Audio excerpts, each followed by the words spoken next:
Bien, a grandes rasgos pueden clasificar un modo de hay varios modos de clasificar. Un modo de clasificarlo sería de acuerdo al flujo pulmonar, ¿no? Hay cardiopatías cianóticas con flujo pulmonar disminuido o normal y otros aumentado, ¿no?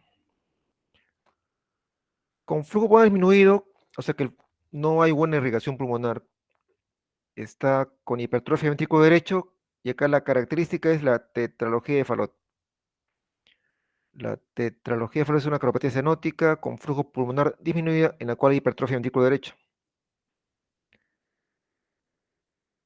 Y la atresia tricuspidia también es con flujo pulmonar disminuido, pero con hipertrofia ventrículo izquierdo, ¿no?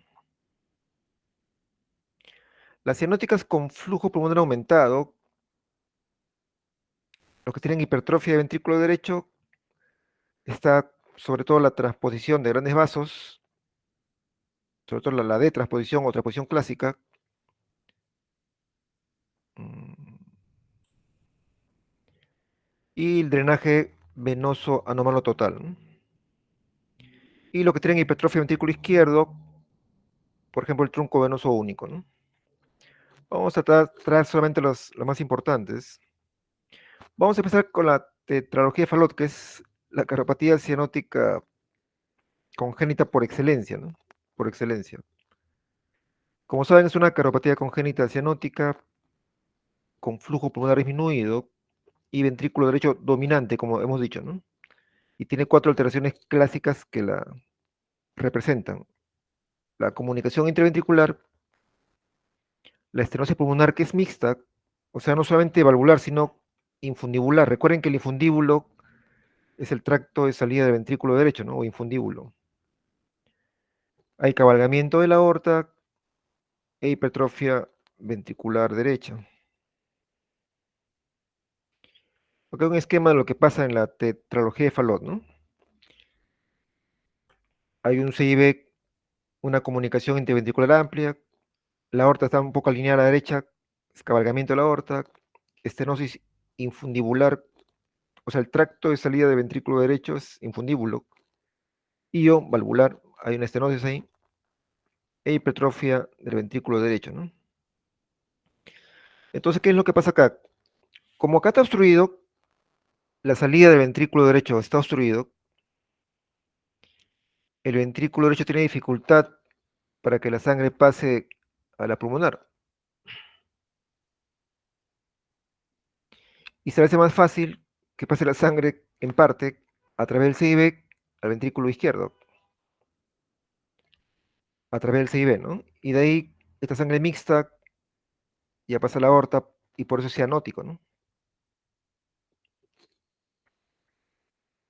Otra consecuencia para mal es que hay hipoflujo pulmonar. A veces no solamente hay hipoplasia o obstrucción acá en el tracto de salida ventrículo derecho, sino que también puede haber hipoplasia pulmonar, ¿no? En un caso extremo a aplasia pulmonar. Consecuencia, que no le llega sangre al pulmón para oxigenar. O sea, aparte del chan, como si fuera poco, no le llega sangre al pulmón para que oxigene. Entonces el pulmón no recibe adecuada sangre, no hay adecuada oxigenación, y encima la sangre venosa que llega pasa al lado izquierdo y hay cianosis, ¿no?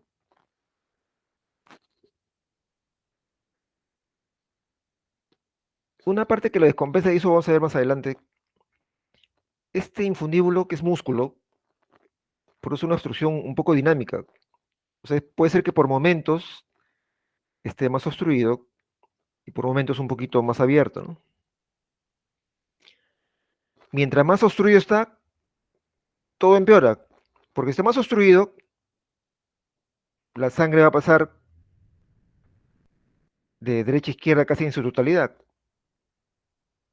y va a haber más cianosis. Y si está obstruido severamente, no hay sangre que llegue al pulmón, no hay que oxigenar y la cianosis es mucho peor. O sea, el pulmón no oxigena y toda la sangre venosa se va a lo izquierdo. Es una cianosis terrible. Eso es lo que pasa en la crisis de hipoxia, ¿no?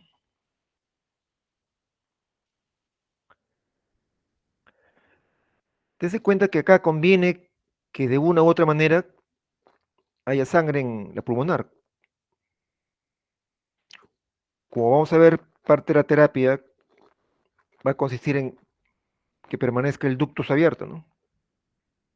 Si el PSA, el ductus se mantiene abierto, esto va a facilitar que la sangre llegue al pulmón, a la arteria pulmonar, para el intercambio gaseoso. Entonces, parte de la terapéutica, sobre todo en el falot muy cianótico, es colocar prostaglandinas para que el PSA, el ducto se mantenga abierto. Acá conviene mantenerlo abierto, más bien, ¿no? Para que irrigue la pulmonar.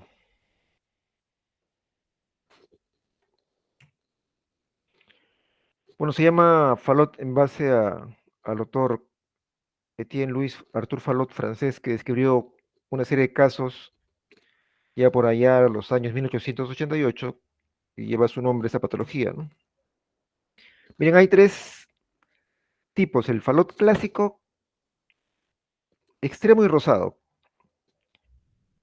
El falot clásico es un falot que tiene etapa precianótica. O sea, el chiquito nace, esta hipertrofia infundibular no es tan severa y recién nace rosado, pero conforme se desarrolla, esta hipertrofia es mayor, la obstrucción ya es mayor y recién causa una obstrucción más importante que invierte el flujo, ¿no?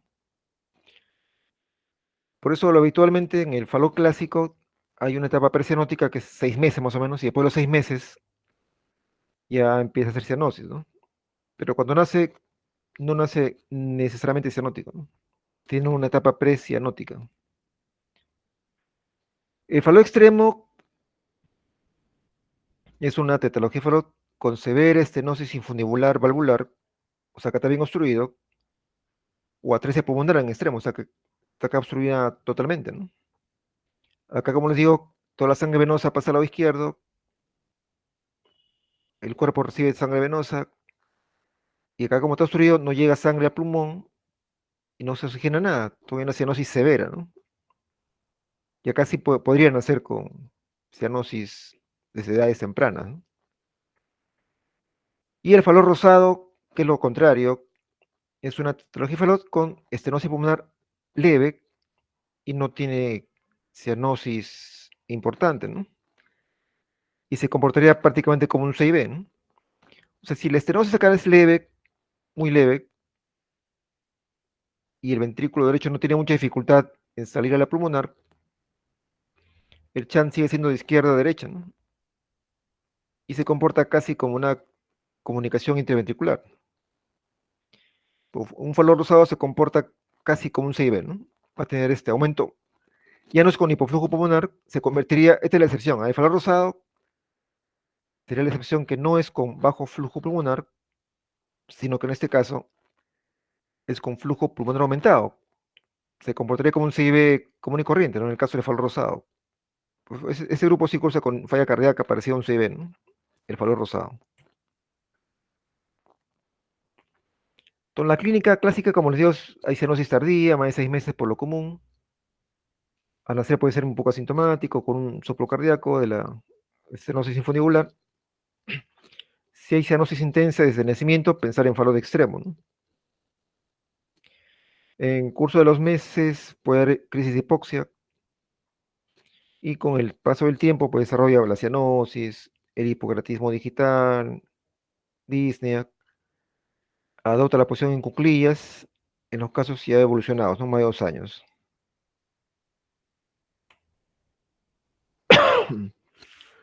Todo el niño puede tener cianosis, sobre todo en la crisis de hipoxia, acropaquias, etcétera, ¿no? Y adopta en posición de cuclillas.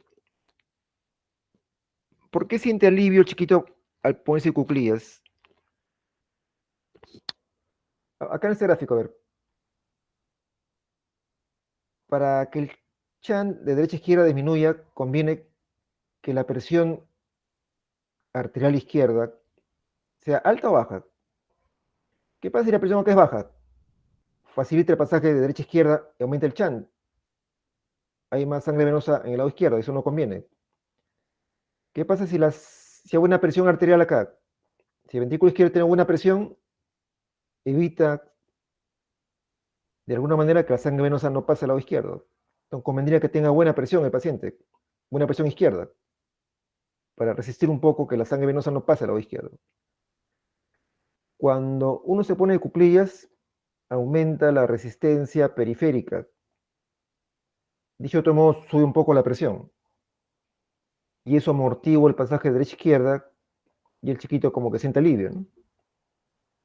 Esta posición de cuclillas es una posición en que el paciente siente alivio, que al aumentar la resistencia periférica, o sea, aumenta la presión y disminuye ese flujo de derecha a izquierda, ¿no?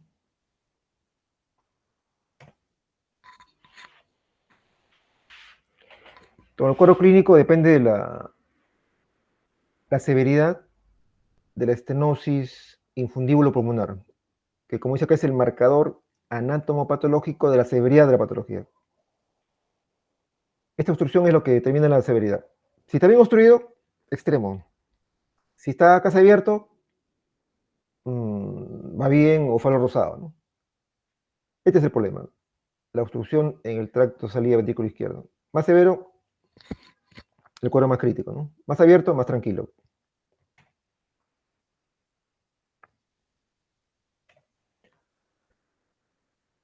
En una crisis de hipoxia va a pasar lo que hemos conversado, ¿no? Por ejemplo, hay una serie de desencadenantes. El paciente está muy irritable, está llorando, mucho ejercicio, y esa estenosis infundibular aumenta.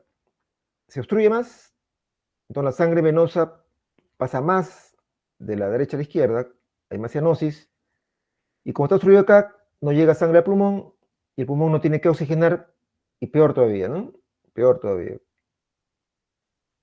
Este chiquito está con una hipoxia severa, menores de 75, eso lleva poco a poco a acidosis metabólica, alteraciones del pH con la acidosis, mal estado general, y puede dar incluso a convulsiones, y si no se corrige a muerte, ¿no? Una crisis hipóxica en el falo clásico puede ser mayor a 3 meses, que lo clásico es cuando hay una marcada disminución del QPQS, ¿no? Hay un aumento concomitante de derivación derecha-izquierda, la saturación cae por debajo de 75, ¿no? Eso es sostenido, desencadenado habitualmente por un paciente irritable, por hipercapnias, ¿no? Está pálido, aletargado, alteración del tono muscular, pierde conocimiento y puede tener convulsiones, incluso muerte si no se corrigen, ¿no? Desencadenado por un cuadro de dolor, muy ansioso, irritable, un ejercicio muy intenso, algún procedimiento, llanto sostenido, estreñimiento, hipovolemia. Estos desencadenantes es importante conocerlos para evitar que no se presenten, para que no entren en crisis de hipoxia, ¿no? Entonces acá lo que va a pasar es que caen las resistencias sistémicas y aumenta la resistencia pulmonar, ¿no?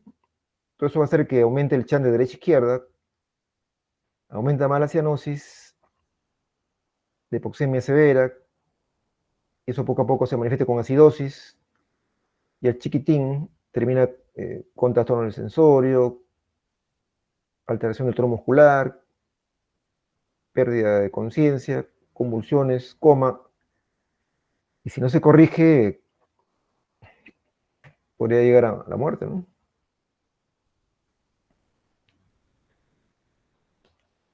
Al examen físico que van a encontrar, hay un soplo sistólico y activo en base, que más se ha manifestado por esta obstrucción del infundíbulo y la válvula pulmonar. El segundo ruido suele ser normal, perdón, el primer ruido es normal, pero el segundo ruido está único, ¿no? Único porque el componente pulmonar se pierde, ¿no? Y solamente tiene el componente aórtico. Los pulsos periféricos puede ser normal o un poco amplio si es que hay un ductus asociado, ¿no? En el electrocardiograma lo que van a encontrar es la hipertrofia del ventrículo derecho, que es lo más notorio, ¿no? Van a tener un eje del QRS a la derecha, R alta en B1, cuando S profunda es en B5 o B6, Y suele haber un cambio brusco en la morfología de B1 en relación a B2, ¿no? En B1 hay una R monofásica, una R alta en B1, y de ahí súbitamente baja a complejos isobifásicos de B2 a B4, ¿no?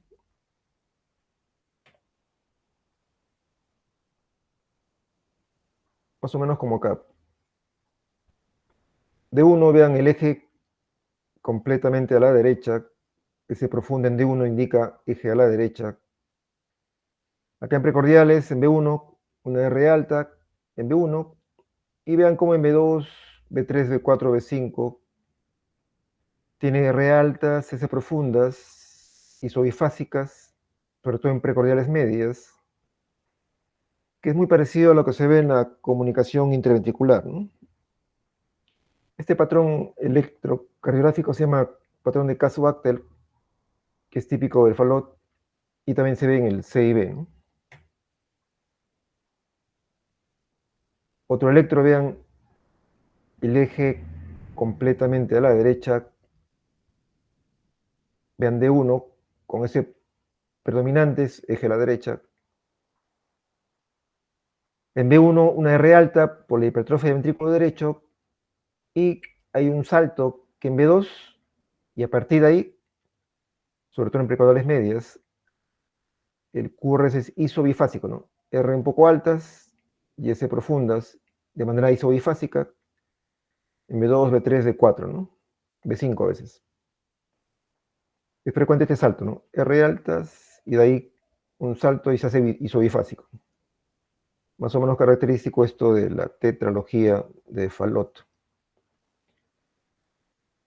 En la placa de toras que van a ver, las cosas que tiene.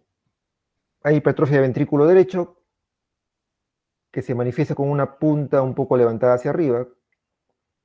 Como tiene hipoplasia pulmonar, este cono pulmonar, que puede ser un poco recto normalmente, está bien cóncavo, metido hacia adentro, porque no hay desarrollo de la pulmonar. Y generalmente, en el falo clásico o el extremo, hay hipoflujo pulmonar. En el falo rosado, sí podría haber un flujo pulmonar incluso aumentado, porque se porta con un CIB, ¿no? Pero en el falo clásico hay hipoflujo pulmonar, ¿no? Otra placa, un chiquito con falot, vean cómo tiene forma de zapato o bota sueca, la punta un poquito levantada por la hipertrofia del ventrículo derecho, este arco pulmonar es muy cóncavo porque la pulmonar está poco desarrollada, y hay hipoflujo pulmonar porque el pulmón no recibe la suficiente sangre, ¿no? Es con hipoflujo pulmonar, recuerden esto, ¿no? Otro ejemplo, vean acá el ventrículo derecho, se ve más claramente cómo está la punta levantada por hipertrofia del ventrículo derecho. La pulmonar acá está cóncava porque está poco desarrollada, y siempre hay hipoflujo pulmonar, ¿no?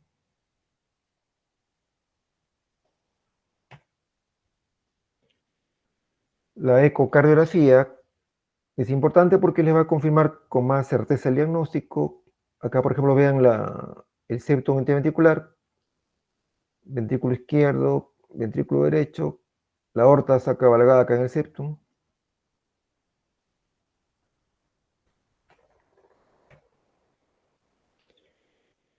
Entonces, en el manejo médico va a depender de qué paciente estemos, ¿no? En el falo clásico, por ejemplo, hay que vigilar si hace cianosis de manera progresiva.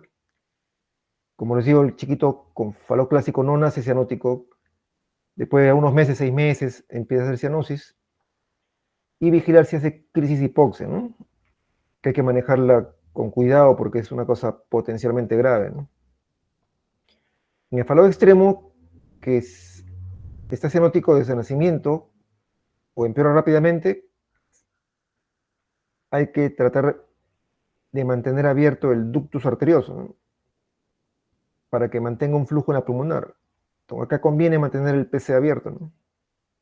Y pueden poner prostaglandinas. Recuerden que las prostaglandinas va a permitir, la E2 más que se usa, va a permitir la apertura o mantener abierta el ductus, ¿no? En el caso del faro rosado, no hay cianosis y se comporta casi como una comunicación intraventricular y se comporta con falla cardíaca muchas veces, ¿no? Acá se puede usar uso de diuréticos porque se porta como un CIB prácticamente. Para prevenir la crisis de hipoxia, se usa propanolol, ¿no? ¿Por qué usamos propanolol? Porque la estenosis o la obstrucción en el infundíbulo es muscular. Ese infundíbulo es músculo y se cierra. Entonces conviene que eso esté relajado. Si está relajado, no obstruye, ¿no? Si está contraído, obstruye. Con el propanolol, que es inotrópico negativo, recuerden, evita que se contraiga el infundíbulo para que no obstruya el tracto de salida del ventrículo derecho. Propanolol, ¿no? Si está con crisis de hipoxia, como vamos a ver, poner una presión genopectoral, la morfina para tranquilizar si está muy agitado, noradrenalina o fenilefrina para subir la presión izquierda. Recuerden que acá conviene que la presión arterial sea alta para bajar el chant. No conviene que la presión baje, porque si baja la presión, el chant empeora y es peor. El propanolol para relajar el infundíbulo. Y si está con acidosis, pues bicarbonato de sodio, ¿no? Y para evitar esta crisis hay que evitar que no se estriña, que no haya escaladuras, que no se agite, que no esté deshidratado, evitar ayuno prolongado, ¿no? Acá es parecido, ¿no? Hay que evitar un desencadenante, ¿no? Que no se agite, que no ejercicio extremo.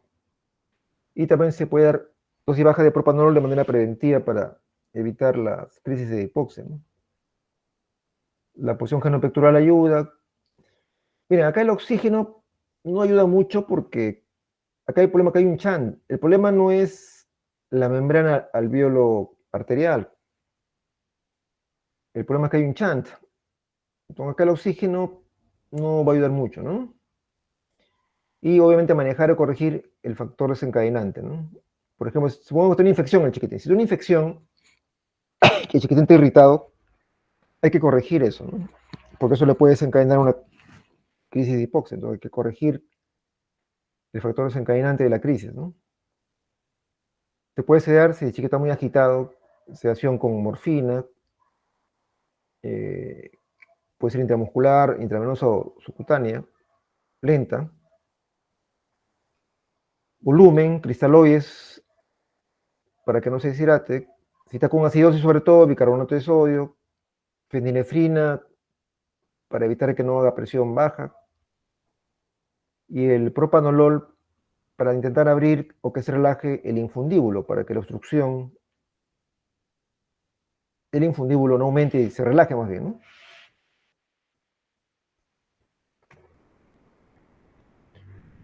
El propanolol se puede usar para prevenir la crisis de hipoxia con esta dosis a unos 2 miligramos por kilo por dosis cada 8 horas más o menos, ¿no?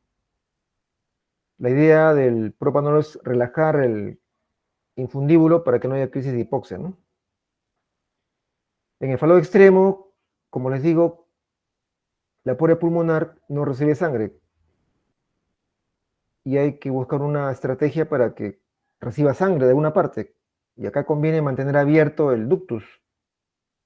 Cuando nazca, mantener el ductus abierto, ¿no? Y eso pueden hacer con la prostaglandina, ¿no? A esta dosis más o menos, ¿no? El manejo quirúrgico, la cirugía, hay de dos tipos, ¿no? La cirugía paliativa, que es no definitivo, y la cirugía de corrección o correctiva, ¿no? Que ya es la corrección definitiva de la enfermedad.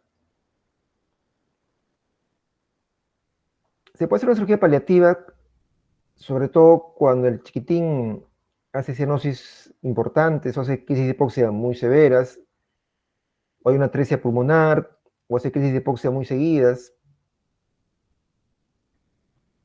Y acá lo que intentamos es aumentar el flujo pulmonar. ¿Cómo aumentamos el flujo pulmonar? Con un shunt, colocamos un bypass de Coretex puede ser, de la subclavia izquierda a la pulmonar izquierda, ¿no? De modo tal que de la aorta llega sangre a la pulmonar para que tenga que oxigenar, ¿no? Que en resumen es como crear un PCA, ¿no? Es como crear un ductus prácticamente. Esto es solamente paliativo, ¿no? Para que no haya tanta hipoxia y evitar las crisis de hipoxia, ¿no? Esto es la fístula sistémico pulmonar de Blalock-Taussig, es la más usada, ¿no? Blalock-Taussig, en honor a los cirujanos que la hicieron, ¿no? Y la correctiva, que se hace después de un año o después de los 6 meses, que va a consistir, como vamos a ver, en cerrar el CIB con un parche de pericardio, ensanchamos el infundíbulo para que no haya obstrucción, sacamos o resacamos un poco del músculo para que no haya tanta obstrucción y garantizamos de que hay un adecuado flujo a la pulmonar, ¿no? Entonces, la cirugía paliativa, como decíamos, lo que busca es incrementar el flujo pulmonar a través de una derivación sistémico pulmonar y la más usada es el Blalock-Taussig, la cirugía de Blalock-Taussig, ¿no? Y la correctiva generalmente hacemos después de los 6 meses o generalmente después de un año. No se puede hacer antes, salvo casos muy excepcionales, porque como les dije en clase, que el cirujano manipule un corazón demasiado pequeño es difícil, hay que esperar que crezca un poquito. Idealmente creo que el protocolo del niño después de un año, pero si hace mucha crisis de hipoxia puede ser después de los 6 meses, ¿no? Antes y es más difícil. Entonces, como dice acá, la cirugía correctora, de manera electiva, que es lo ideal, entre los 6 a 12 meses, idealmente después de los 12 meses es el protocolo de hospital del niño. Y como dice acá, la recomendación fundamental, si se puede, es intentar la cirugía de corrección como primera intención. O sea, no es obligatorio, hago la paliativa y después la correctiva, no. Si necesito tolerar con la terapia médica, hay que esperar que crezca, después 6 meses, un año, y ahí de frente hacer la cirugía correctora, ¿no? De frente. Pero si el chiquito es muy pequeño, hace crisis de hipoxia, no tiene buen peso, y podemos esperar la corrección, hacemos una cirugía paliativa, esperamos que crezca un poco más el chiquitín, y ya después hacemos la cirugía de corrección. Pero lo ideal es, de primera intención, hacer una cirugía correctiva, ¿no? Acá es varios tipos de cirugía paliativa, Coretes, el POS, Water, pero al final la más usada es la blelotación modificada con una prótesis de Coretes. Lo que busca es aumentar el flujo de la pulmonar que está disminuido para que la aorta permita dar sangre a la pulmonar y permitir que el pulmón tenga que oxigenar, ¿no? Acá vean una cirugía de Blalock-Taussig modificada, acá está el tubito Coretex, que es como crear un PCA acá de la subclavia izquierda a la pulmonar izquierda. Acá está el tubito, vean, de la pulmonar, de la subclavia, perdón, a la pulmonar izquierda. Eso va a aumentar el flujo pulmonar para que el pulmón tenga que oxigenar. Esperar que crezca un poquito más y ya para hacer una cirugía correctora después, ¿no?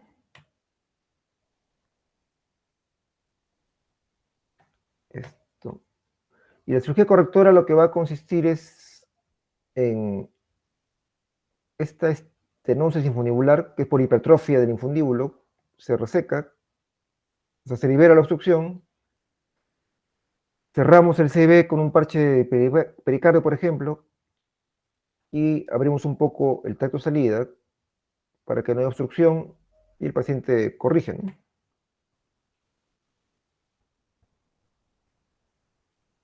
Tengo que el cirujano hace una incisión en el tracto de salida del ventrículo derecho, esa hipertrofia del infundíbulo que obstruye el tracto de salida se reseca para liberar la obstrucción.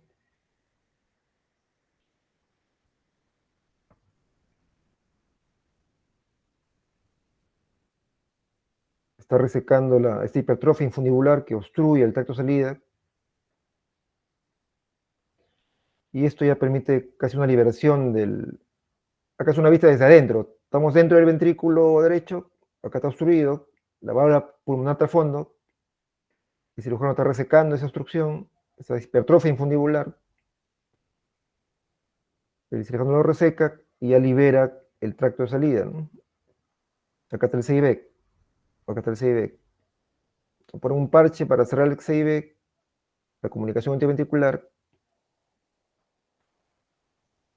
entonces ya el tracto de salida está libre y amplían un poco el tracto de salida para que no haya gradiente de presión, también puede ser un parche pericardio, por ejemplo, y la fisiopatología se corrige, ¿no?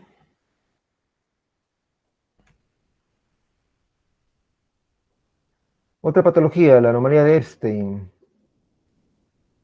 La anomalía de Epstein es una cardiopatía congénita que consiste en que en la formación de la válvula tricúspide, esta queda prácticamente adherida, sobre todo el septum septal y posterior, y la punta de la tricúspide está apicalizada, ¿no? Todo el cierre de la tricúspide es hacia la punta del ventrículo derecho, y hay una zona del ventrículo derecho atrializada, que es como la aurícula prácticamente, y en general esto dilata mucho la aurícula derecha, ¿no? Se asocia frecuentemente a una comunicación interatrial, un CIA,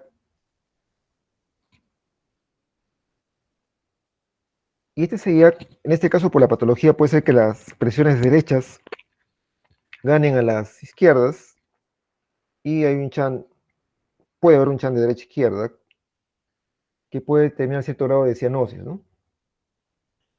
Si es que no hay CIA, si este paciente no tendría cianosis, ¿no? Si no hay CIA y no hay ningún chan, sería acianótica, ¿no? Pero si hay un CIA y el lado derecho le gana impresión, puede haber cianosis, ¿no? Entonces, esto es de una presentación variable, ¿no? Va a depender de varios casos. Mire, en la formación de la tricúspide y de las válvulas auriculoventriculares hay un proceso de delaminación. O sea, la válvula tricúspide en un inicio está pegada a la pared, eso es normal, y poco a poco, digamos que se desprende de la pared y forma los velos de la tricúspide, ¿no? Esto se llama una delaminación y después una separación del tejido y forma el aparato valvular. Es lo normal. En esta patología de anomalía de Epstein, esta delaminación, o sea, la separación del velo de la pared está alterada y una parte del velo se queda pegada a la pared, no se separa y el cierre es apicalizado, ¿no? Por tanto, hay una zona del ventrículo derecho está trializada y toda esta parte se comporta como la aurícula derecha, ¿no? Acá una pieza anatomopatológica de, de una anomalía de Epstein. Vean cómo acá la tricúspide está todavía adherida a la pared y el cierre va a ser apicalizado, ¿no? Bien, todo esto es funcionalmente la aurícula derecha, y esta parte sería el ventrículo derecho atrializado, ¿no?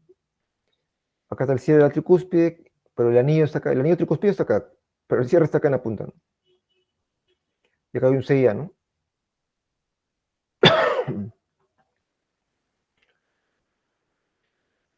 Es menos 1% de las patologías congénitas, es poco frecuente, y el cuadro clínico es muy, muy heterogéneo, ¿no? Desde el paciente asintomático que recién a los 70 años se enteró, y yo he visto una vez vi una paciente de 70 años que viene para una ecografía profiláctica, creo, preventiva, no tenía nada, y era un Epstein, y la señora vivió toda su vida con Epstein, y ni se dio cuenta, no tenía seguridad, y era un Epstein leve, ¿no? Pero ha vivido toda su vida con Epstein y no siente nada. Y nosotros tenemos un chiquitín de, qué sé yo, 15 años, 10 años que hace falla cardíaca, arritmias, y se puede complicar, ¿no? Entonces es bien heterogéneo, depende de la severidad. Predictores de mal pronóstico, la edad temprana de presentación, la cardiomegalia, más cardiomegalia, peor pronóstico. Si tiene anomalías de la salida del ventrículo derecho. A veces se ha asociado, dice, a la administración materna de litio, ¿no? Que predispone a esto. Si el desplazamiento es leve, puede ser asintomático o subclínico hasta la edad adulta. Yo lo he visto, ¿no? Hasta una paciente anciana que tuvo Epstein y nunca se enteró. Y también he visto chicas de 15 años que se han muerto por Epstein, ¿no? Entonces, el cuadro clínico es muy, muy heterogéneo, ¿no? Muy heterogéneo.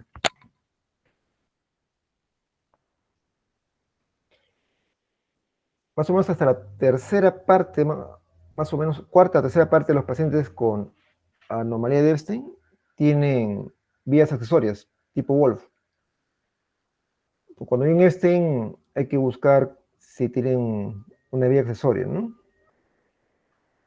Es frecuente que el cuadro de presentación inicial de un Epstein o lo que le descompensa son las arritmias. El paciente viene a emergencia, cuando viene a emergencia el Epstein, generalmente es por una arritmia. Viene con FA, con respuesta rápida, una taquicardia paroxítica supraventricular, un flutter, porque recuerden que cualquier cosa que te dilate la aurícula te predispone a arritmias, y eso lo descompensa y se pone mal, ¿no? Entonces es muy frecuente que llegue a emergencia con arritmias, ¿no? La anomalía de Epstein. A veces hay cianosis como manifestación del chan de derecha a izquierda a través del CIA. Puede haber un soplo sistólico por insuficiencia tricuspidea, ¿no? Y desolvamiento del segundo ruido, recuerden que este paciente va a tener bloqueo completo de rama derecha en el electro, ¿no? En la placa de tórax es muy llamativo, va a haber una gran carnomegalia, ¿no? Yo creo que la patología, así como le dije cuál es el soplo más intenso, y le dije que es el soplo de Royer del CB, la patología cardíaca que más dilata el corazón en las placas, una de ellas es la anomalía de Epstein, ¿no? Segundo lugar, que sería una cardiopatía dilatada severa, o un derrame pericárdico severo también podría ser, ¿no? Pero el Epstein severo sí es un corazón muy, muy dilatado, ¿no? Muy característico. En el electrocardiograma puede haber prolongación del PR, crecimiento de aurícula derecha muy, muy llamativo, una onda P picuda muy grande que se llama onda P himalaica porque puede ser más grande que el QRS. Puede haber preexcitación cuando hay un Wolf Parkinson White asociado, ¿no?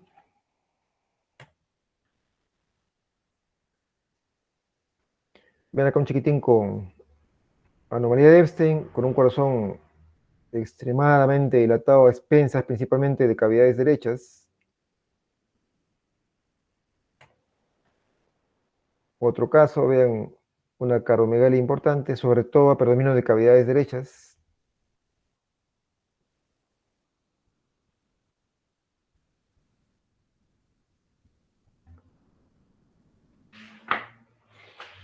Otro niño con anomalía de Epstein, vean una cardiomegalia global a predominio de esta aurícula derecha completamente dilatada.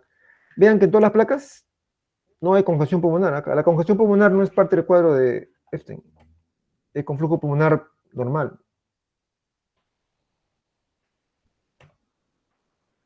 En el electrocardiograma, vean, se va a caracterizar como la aurícula derecha está muy dilatada, una onda P pulmonar muy evidente, ¿no? Una onda P bien picuda. Bien, esta es la P, ¿ah? Esta es la P y este es el QRS. En esa derivación de 2, la onda P es más grande que el QRS y más picuda también. Esto parece el QRS, pero no, esta es la P.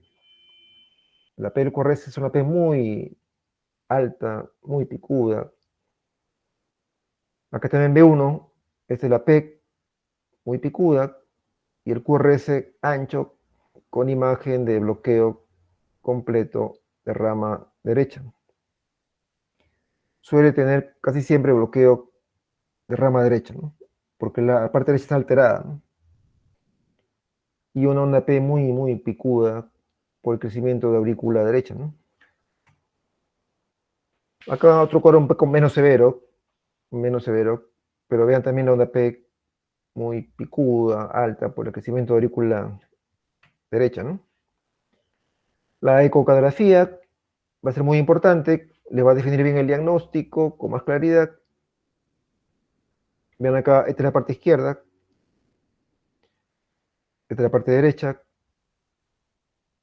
Todo esto de acá es la aurícula derecha, o mejor dicho, esta es la aurícula derecha y esta parte es el ventrículo derecho atrializado, ¿no? Que se comporta como aurícula. La válvula mitral está hacia la punta del ventrículo derecho, ¿no? Porque está adosado a las paredes, porque en la formación embriológica no se termina de separar de las paredes, ¿no?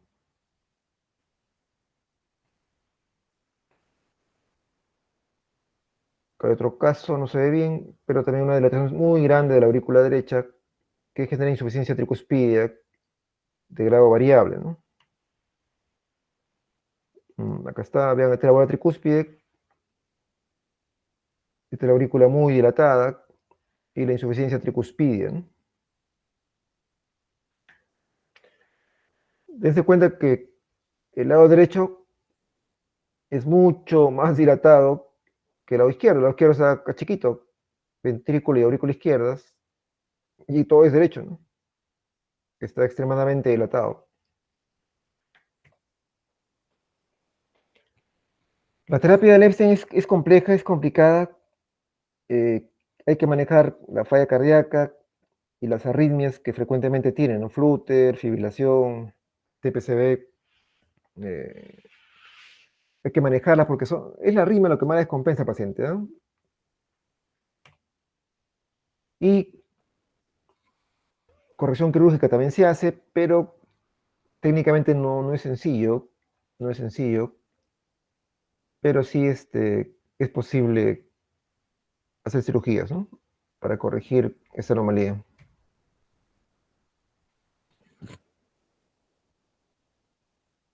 En la transposición de las grandes arterias o transposición de grandes vasos, es otra patología cianótica, constituye más o menos el 5% de todas las cardiopatías cianóticas, es más frecuente en varones en relación 3:1 más o menos. Y en la D-transposición, hay dos transposiciones, la D-transposición y la L-transposición. Cuando le hablan a transposición a secas, generalmente se refieren a la D-transposición o la transposición clásica, digamos, ¿no? A la L-transposición se llama la transposición corregida, que vamos a ver después. Entonces, la transposición clásica o D-transposición, el término LOD se refiere a la posición de la aorta. Es D-transposición o transposición clásica porque la aorta está a la derecha. Ahora, ¿en qué consiste esa patología? En que la aorta, que debe salir del lado izquierdo, sale del lado derecho, del ventrículo derecho. La pulmonar, que debe salir del ventrículo derecho, nace del ventrículo izquierdo. Y son paralelas, ¿no? Las arterias son paralelas, no son cruzadas como normalmente es. Esto así pintado es incompatible con la vida, ¿no?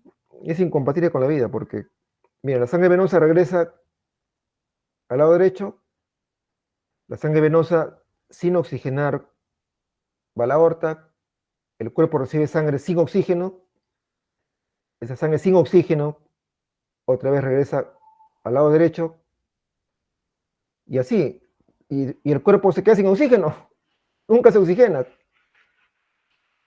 Esto sería muerto, ¿no? Es incompatible con la vida. Y en el lado derecho, el corazón oxigena, ese oxígeno regresa al lado izquierdo, el ventrículo derecho bombea a la pulmonar, otra vez, perdón, el ventrículo izquierdo bombea a los pulmones, esto regresa al ventrículo izquierdo, y la sangre oxigenada se queda en la circulación pulmonar nada más. y al cuerpo no le llega nada de oxígeno. Para que ese chiquito viva, tiene que haber cortocircuitos, ¿no? Un CIB, un CIA o un ductus, como acá, para que pueda vivir. Eso va a permitir la mezcla venosa con la arterial para que haya acá intercambio gaseoso, o si no es incompatible con la vida, ¿no? Acá lo mismo, vean cómo normalmente la pulmonar por tenerse del lado derecho y la aorta del lado izquierdo, y son cruzadas, con la pulmonar adelante, acá la aorta nace del lado derecho y la pulmonar del lado izquierdo, y son paralelas, ¿no? Entonces vean cómo la sangre desaturada, la sangre venosa, llega a la aurícula derecha, ventrículo derecho, sale por la aorta, la circulación sistémica, la sangre venosa, otra vez llega a la vena cava, a la aurícula. Por un lado del cuerpo, solamente sangre venosa, y en el lado izquierdo llega la sangre a la aurícula, la sangre oxigenada a la aurícula, al ventrículo izquierdo, la sangre oxigenada, sale de arterias pulmonares a pulmón, otra vez regresa al ventrículo izquierdo. O sea, toda la sangre oxigenada se queda en la circulación pulmonar nada más, y no le llega nada al cuerpo. Para que sobreviva esto, tiene que haber comunicación. Entre las aurículas, una comunicación interatrial. Entre ventrículos, un CIB.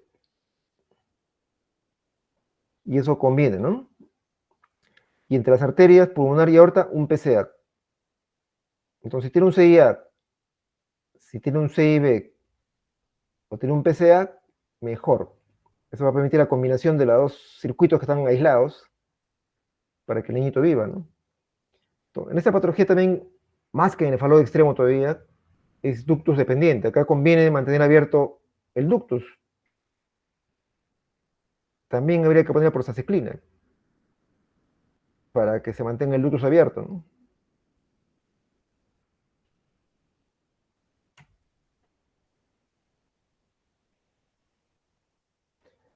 Si no se corrige y no hay mucho shunt, el chiquito pareció a la crisis de hipoxia, una hipoxia severa, progresiva, acidosis, se pone muy mal y se muere el chiquitín, ¿no? Se muere.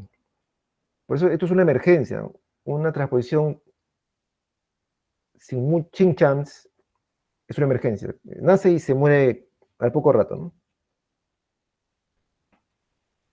Entonces hay que intervenir de emergencia, es una emergencia. Entonces el chiquito tiene cianosis de nacimiento, a diferencia del falot, ¿no? En el falot hay una etapa precianótica, como digo, precianótica. Puede ser aparentemente normal y recién después de los 6 meses hace cianosis. Acá, en la transposición clásica de transposición, nace cianótico. Entonces, un chiquito que nace así de inicio cianótico, una de las posibilidades es transposición de las arterias, ¿no? Hay hipoxia severa, mal estado general, acidosis, y se puede morir, ¿no? Entonces el chiquitín tiene disnea, cianosis severa, eh, un soplo cardíaco si es que tiene chance, y esta hipoxemia, de acidosis, mal estado general, hipolisemia, un problema metabólico completamente alterado, y al final, si no se corrige, el chiquitín puede morir, ¿no? Eh, Dense cuenta acá que quién bombea, qué ventrículo bombea a la aorta. O sea, qué ventrículo es el sistémico. Es el ventrículo derecho, porque de ahí sale la aorta. Entonces en el electro va a haber un eje a la derecha o hipertrofia de ventrículo derecho, porque el lado derecho es el sistémico, ¿no? De ahí sale la aorta, del ventrículo derecho. Entonces va a haber hipertrofia de ventrículo derecho, ¿no? Recuerden que en el electro pediátrico, una onda T positiva, una onda T positiva en B1, después de los 3 días de vida, es sugerente de hipertrofia de ventrículo derecho. Recuerden que los niñitos es normal la onda T negativa en B1, B2, B3 hasta la adolescencia. Toda la infancia y la adolescencia es normal la T negativa en B1, B2, B3. Pero cuando vean un chiquito después de 3 años, después de 3 días, perdón, de vida, la persistencia de T positiva podría indicar la posibilidad de una hipertrofia del ventrículo derecho, ¿no? Entonces, la onda T positiva en los primeros 3 días de vida puede ser normal, pero si persiste más allá de 3 días, después de una semana, por ejemplo, ya piensan en la posibilidad de que tenga hipertrofia del ventrículo derecho, ¿no? Eh, Acá tienen el eje de la derecha y una R bien alta en B1, B2 en relación a una hipertrofia del ventrículo derecho, ¿no? Una transposición de grandes arterias. En la placa de tórax lo que se ve es una imagen como un huevo, ¿no? Como un huevo con una acromegalia moderada y el mediastino es estrecho. ¿Por qué el mediastino es estrecho? El mediastino es estrecho porque las arterias no se cruzan. Lo normal es que se cruzan, ¿no? La aorta con su arco y la pulmonar que la cruza. Acá no, son paralelos. Y como son paralelos, el mediastino es bien estrecho, ¿no? Y eso da una imagen de con un huevo a nivel cardíaco, ¿no? El ecocardiograma va a ser importante, le va a darse cuenta que como la aorta nace del lado derecho y la pulmonar nace del lado izquierdo, ¿no? Y son paralelos. Lo normal es que se crucen.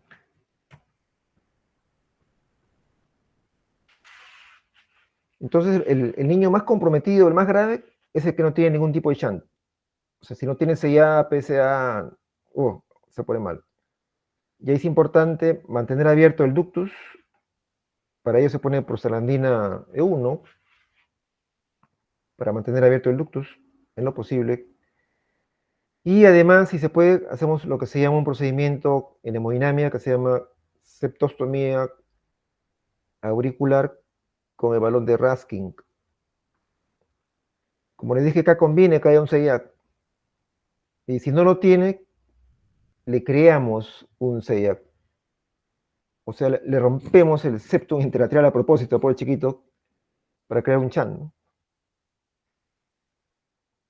Entonces, el lactante que tiene un CIB, un PCA o un CIA importante, es menos cianótico y lo tolera más, ¿no?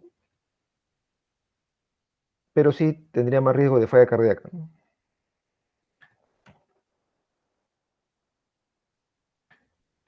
Entonces, como decía, acá es importante poner porcelaina de 1 para mantener el ductus abierto.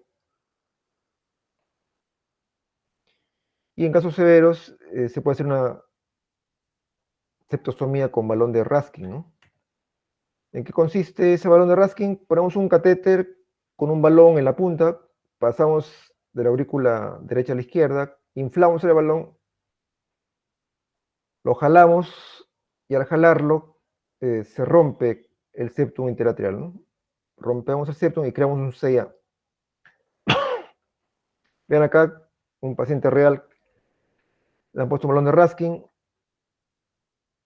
está acá inflado en la aurícula izquierda, lo inflan, lo jalan, rompen el septum y crean un CIA, ¿no? Se lo inflan, rompen el septum interarterial y creamos un CIA para que haya mayor mezcla entre la circulación derecha y la izquierda, ¿no?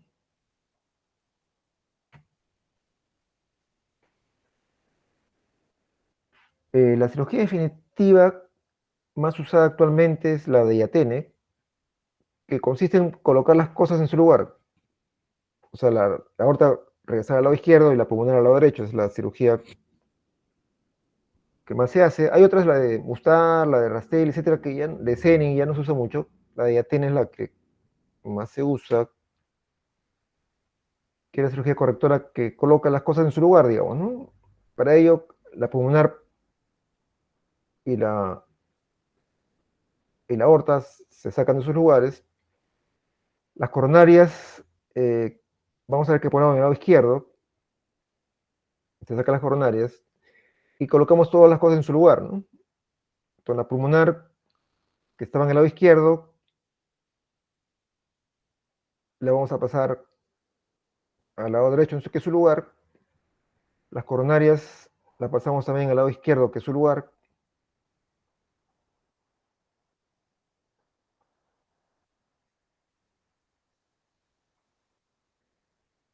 La pulmonar lo ponemos en el lado derecho, que es lo que corresponde, y la aorta en el lado izquierdo, que es donde corresponde, ¿no?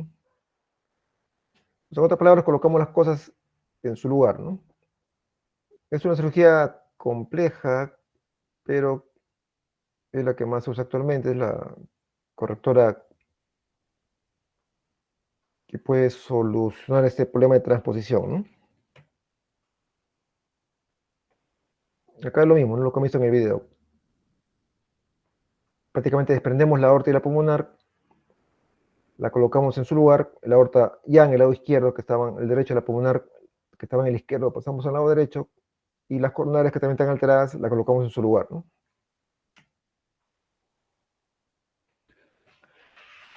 Hay otra patología que se llama la transposición corregida o L-transposición, ¿no? L porque la aorta está en el lado izquierdo, del left, ¿no? Mira, acá en realidad el problema es de los ventrículos. Esto es lo normal, todo en su lugar. ¿Qué pasa acá? Que el ventrículo derecho, solamente el ventrículo y nada más, ¿ah? Pasa al lado izquierdo y el ventrículo izquierdo se pasa al lado derecho. Es un problema de formación, ¿no? Entonces el ventrículo morfológicamente izquierdo está en el lado derecho y el derecho, que es más rugoso, acá está en el lado izquierdo.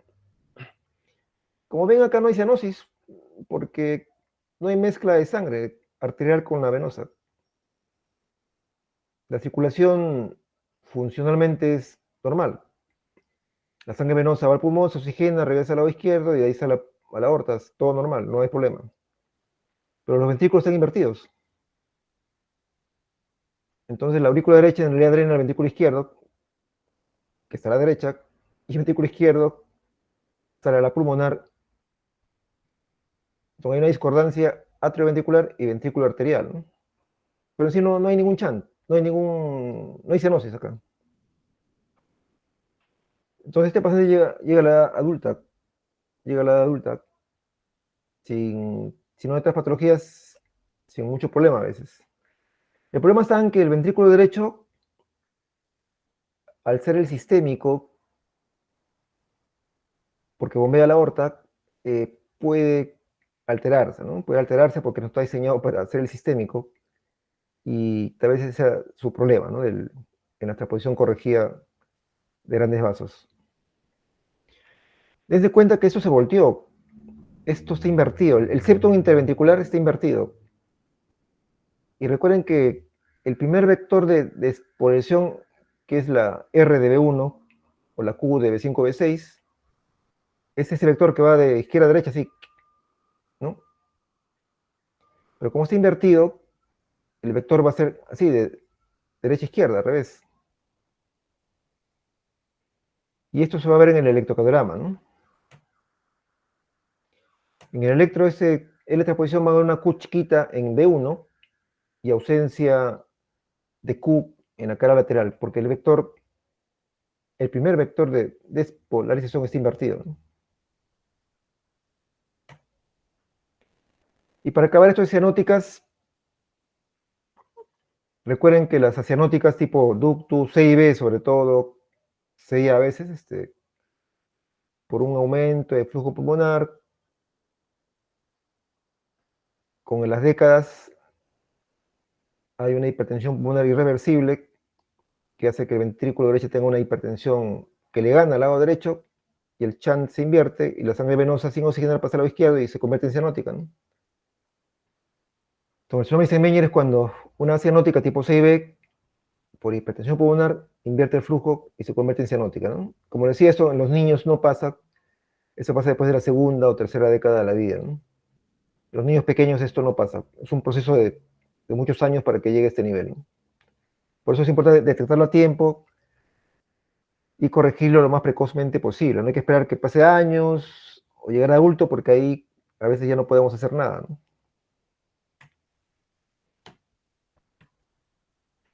Muy bien, chicos, preguntas hasta acá.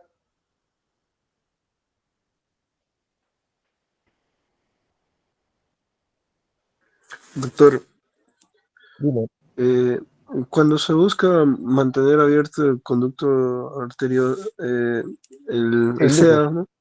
El ductus Mm. arterioso, la prostaglandina, ¿por cuánto tiempo se da? O sea, durante todo el tiempo que se quiere que esté abierto. Ah, sí, en la fase aguda das una dosis, no recuerdo ahorita la dosis, pues, pero lo das a dosis un poquito más alta y como te conviene mantenerlo abierto, eh, puede estar en infusión por bastante tiempo. Lo pones en infusión y lo mantienes abierto el mayor tiempo posible. Y uno lo pone en infusión así cada cierto tiempo, ¿no? Para que se quede abierto. O sea, es una dosis inicial y lo puedes mantener por más tiempo, ¿no? Hasta que lo soluciones, ¿no? Hasta que le des la cirugía correctora, ¿no? Esta dosis de 0.001 a 0.2 microgramos kilo minuto, y si infusión continua, te aumenta cada 30 minutos, si no respuesta, no suele pasar esta dosis de 0.1 microgramos, que es la dosis máxima. Eh, Después, si mejora, se puede bajar la dosis a dosis tan bajitas como 0.005 microgramos kilo minuto, pero la idea es mantenerlos para que sea abierto el ductus, ¿no? Sí. Esto es un drama, la verdad. El caso más dramático es así que es una auténtica emergencia, es es la transposición. Es una emergencia. Yo me acuerdo un día estaba en el hospital del niño rotando, y como me gustaba un poco la hemodinámica, el médico de hemodinámica, Ronald, ven, llama una emergencia. ¿Qué pasa, doctor? Hay una transposición chiquito que está mal, que recién ha nacido mal. Vamos corriendo, lo metemos a sala de hemodinámica corriendo, el chiquito completamente azul. ¿Y qué cosa hicimos? Le hicimos esto. Le colocamos el balón, lo inflamos, rompemos el septum interatrial, y el chiquitín mejora, mejora. O por lo menos se mantiene vivo hasta intentar ya la cirugía que le vaya mejor, ¿no? Sí, eso sí es una emergencia. La transposición, la detransposición de grandes vasos, generalmente puedes poner postalanina para mantener el ductus abierto, pero a veces no es suficiente, ¿no? No es suficiente. Y hacemos este procedimiento, por ejemplo, el Raskin, ¿no? Procedimiento de Raskin.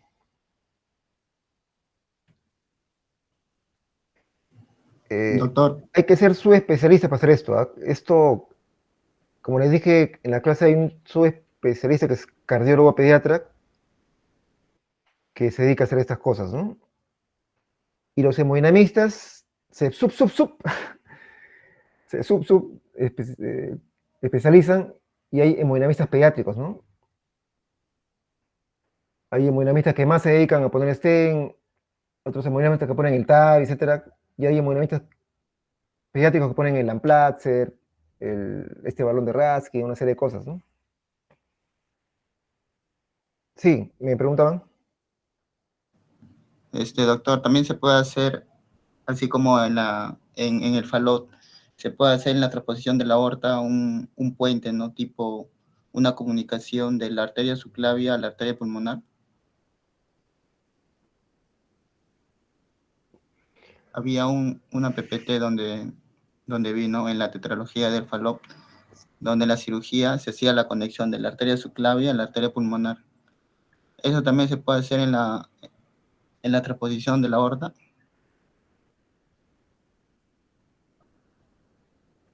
Claro, en el falot, por la estenosis infundibular y pulmonar, no le llega sangre a la pobre arteria pulmonar y creamos una fístula arteriovenosa de la subclavia con la pulmonar, que es como crear un PCA. Lo ideal es si le pones la prostaglandina y mantienes el ductus abierto, bien abierto, a buena hora, ¿no? a buena hora. ¿Qué es lo ideal? Mantener el ductus abierto. Si se cierra, no sé, sí, sería válido. Fisiológicamente es válido, ¿ah? Si creas tú una fístula, que es como crear un PCA, podría ser válido, ¿no? Podría ser válido. Doctor, ¿y por dónde va el flujo? El flujo sanguíneo. Acá en este De la, ejemplo, de la subclavia, sí, de la subclavia a la arteria pulmonar o claro, de la arteria acá está la pulmonar a la aorta, subclavia. esta es la aorta, esta es la aorta. Recuerda que la aorta siempre va a tener más presión, pero recuerda acá que la aorta tiene sangre venosa o sangre mixta, ¿no? Pero la arteria pulmonar, como está acá obstruido, le llega poca sangre y no llega sangre al pulmón para que oxigene. Y la cianosis empeora. Entonces tenemos que llegue sangre acá a la pulmonar, que frecuentemente es hipoplásica. O sea, el fallo es una cosa complicada, les he dicho muchas, es una cosa general, ya, es algo complejo, ¿no? Y hay varios subtipos. Hay falos más marcados que tienen no solamente la obstrucción infundíbulo pulmonar, sino que tienen hipoplasia pulmonar, o sea, las arterias pulmonares están chiquitas o son delgadas, están poco desarrolladas. Y eso empeora todavía más hipoflujo pulmonar, ¿no? Entonces, nuestra gran preocupación es cómo le llego sangre acá al pulmón para que llegue sangre al pulmón y se oxigene, ¿no? Es esto, ¿no? Entonces, acá la aorta tiene sangre, acá la sangre no hay ningún problema, acá está, la sangre llega perfecto. Y acá la subclavia, que también tiene sangre adecuada, con un bypass, es un bypass, en realidad, la sangre llega a la circulación pulmonar, ¿no? A través de este bypass, acá en la cirugía, ¿no? Que es la circulación aórtica a través de la subclavia a la pulmonar, para que la pulmonar reciba sangre, ¿no? Ya esa sangre llega al pulmón, se oxigena algo y ya regresa al lado izquierdo, ¿no? ¿Esa cirugía también se puede hacer, doctora, en la transposición de la aorta? En transposición de los grandes en la transposición de los grandes vasos, ¿te refieres? Sí. Y esta cirugía es clásica en la tetralogía de Fallot, pero teóricamente sí, podrías hacer también eso, ¿ah? Sí, sí, sí, sí. Pero generalmente con las medidas de abrir el PCA y romper el septum interatrial a través de ese balón de Raskin que les enseñé, ya nos da un poco más de tiempo para después hacer ya la cirugía correctora, ¿no? Entonces, esa cirugía hizo diseñada inicialmente el Belleutausin para el Fallot, ¿no? Pero teóricamente sí, yo creo que es posible, como una cosa paliativa, hacer este bypass, ¿no? Sobre todo si el ductus se mantiene cerrado, ¿no? Y no podemos abrirlo.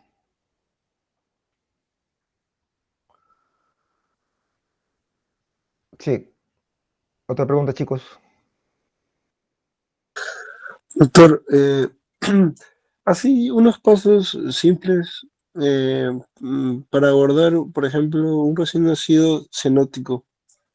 ¿En qué debemos pensar primero y cuál debería ser el tratamiento así más inmediato que deberíamos dar en líneas generales? Mira, es un caso complejo. No, es bien complicado. Es bien complicado, la verdad. Esto si el niñito no está en un centro especializado y es, por ejemplo, una transposición de grandes vasos o una atresia tricuspidia severa, la verdad que se muere, ¿no? Nosotros mismos en el hospital, Loaiza, cuando nace un chiquito cianótico, lo tenemos que derivar al hospital del niño para intentar hacer todos estos procedimientos del Raskin, que no lo hacemos en el hospital, ¿no? Y las medidas médicas, como es un problema estructural, las medidas médicas son paliativas, que ayudan y nos dan un poquito de tiempo hasta derivarlo, ¿no? Pero sí, estamos acá frente a un caso, sobre todo si el niño nace cianótico, frente a un caso bien, bien complicado, ¿no? Bien complejo. Si no estás en un centro con todos los recursos, es bien, bien complicado, la verdad. En el caso del Fallot, que es menos mal lo más frecuente, en el falot, que la cianótica más frecuente, la cianótica por excelencia es el falot, ¿no? Es el falot. Es el falot. Y ahí, ¿dónde está acá la terapia? Mm, mm.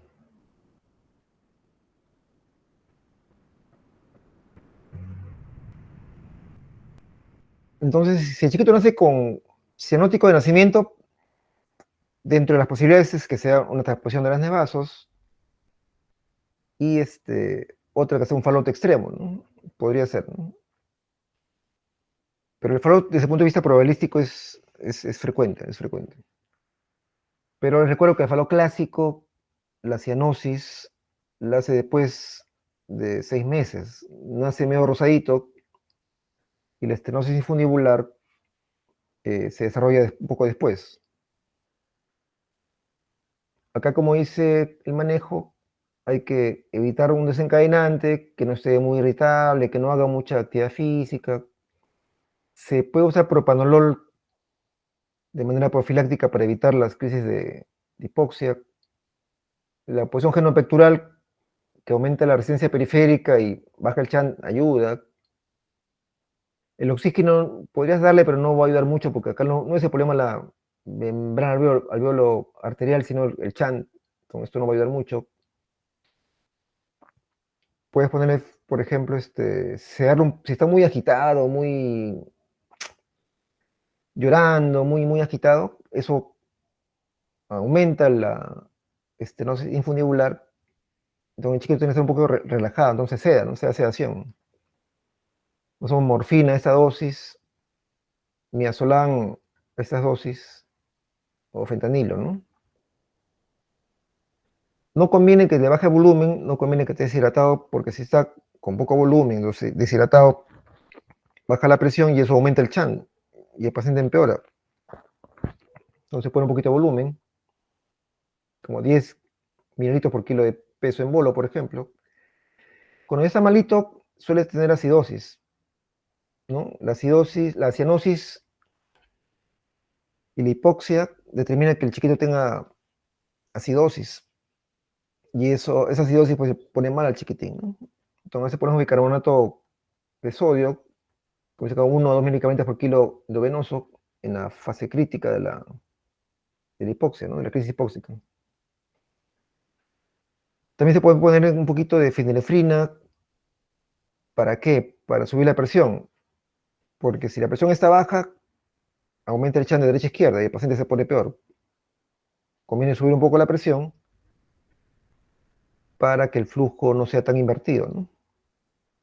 Y el propanolol también se puede dar para relajar ese infundíbulo y que no se contraiga tanto y se relaje un poco, ¿no? No hay en el país propanolol endovenoso, lamentablemente, ¿no? No hay. No hay. Hay por vía oral, sí lo podemos dar como profiláctico, ¿no? Pero endovenoso lamentablemente acá no hay. Debería haber. Debería haber. Pero sí, mira, si estás no sé, estás en Iquitos, en un barco, en el río, y te hace un Iquitos, y nace un Iquitos cianótico, la verdad es bien complicado, ¿no? Puede ser otras medidas, ¿no? Poner posición genopectoral si es un falo extremo, poner bicarbonato para que la acidosis no esté tan severas, si está muy agitado, bueno, sedarlo un poquito, ¿no? Pinilefrino para que la presión no se le baje. Pero son medidas de soporte que si es una crisis hipoxia, sí podría ir saliendo, pero si es una transposición, por ejemplo, y no tiene chance, se puede morir, ¿no? Se puede morir. Hagamos lo que hagamos, ¿no? La prostaglandina E sí se puede poner, pero lamentablemente no está tan disponible. Debería haber, la OMS lo ha puesto como medicación, digamos, básica que deberíamos tener, pero lamentablemente no es fácil conseguir acá en nuestros centros, ¿no? No está tan disponible siempre. Y solamente los hospitales grandes lo tienen, ¿no? Y a pesar que la OMS sí se contempla que es un medicamento esencial en niños, a veces no es fácil de conseguir, ¿no? Deberíamos tenerlo en la mano, ¿no? Justamente para estos casos, ¿no? Un chiquito que no es cianótico conviene, por lo general, mantener el ductus abierto, y la prostaglandina nos ayuda en eso, ¿no? Para mantener el ductus abierto, ¿no? Pero sí, es un caso complejo, la verdad. Ahí es un caso bien complicado. Tienes que hacer estas medidas paliativas y de ahí, si estás en un centro periférico, se tiene que referir a la brevedad, ¿no? Al centro de mayor complejidad posible, ¿no? Estos procedimientos que te he dicho, por hacer el rasking, lo hace hospitales grandes, ¿no? Hospital del Niño, eh, no sé, el INCOR, el Revaliat, el Almenara, tal vez lo puede hacer, ¿no? Los centros ya más complejos, ¿no? Un hospital chiquito no vas a poder hacer mucho, ¿no? Y nosotros mismos, incluso cuando es un caso complicado, lo tenemos que derivar al niño, ¿no? Hacemos lo que podemos, la parte de metabólica compensamos y al niño corriendo, ¿no? Para tratar de solucionarlo con los procedimientos que les he dicho, ¿no?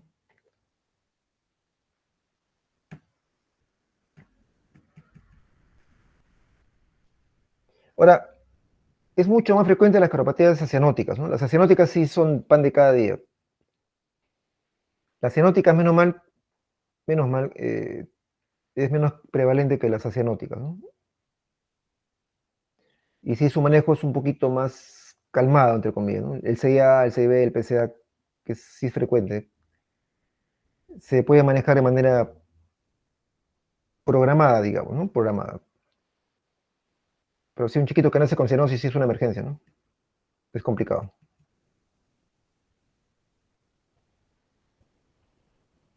Tenemos que llevarlo a un centro de alta complejidad, ¿no? Sí, otra pregunta, chicos.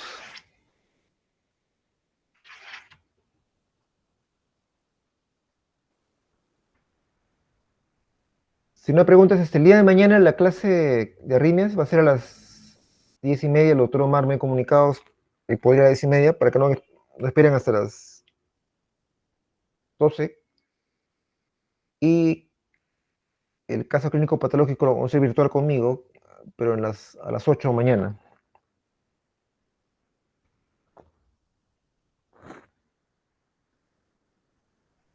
¿Alguna pregunta, chicos? Doctor, disculpe, ¿podría enviar la diapositiva para compartirle a Ah, mis sí, sí, compañeros? sí, estoy pendiente, tienes razón. Te lo voy a mandar más tardecito. Sí, está viendo. Ya listo, chicos. Muy bien, entonces hasta mañana. Buenas noches. Gracias. Doctor. Ya, chao, chao.